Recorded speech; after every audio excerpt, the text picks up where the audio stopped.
New generation iPhones have got better sound quality with stereo speaker system.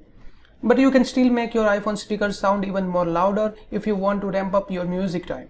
So how do you do it? Well, that's what I'm going to cover in this video.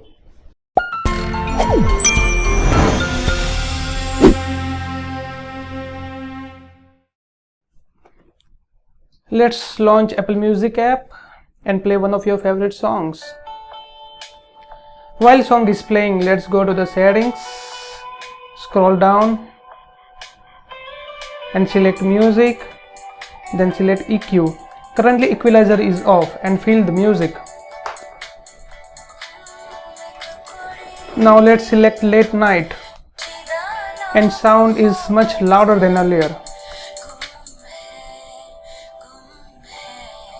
Please note that this trick works for any iPhone, iPad or iPod Touch. Do you feel the difference? Well, there are a number of presets available and you have a lot to experiment, so don't fail to try them out.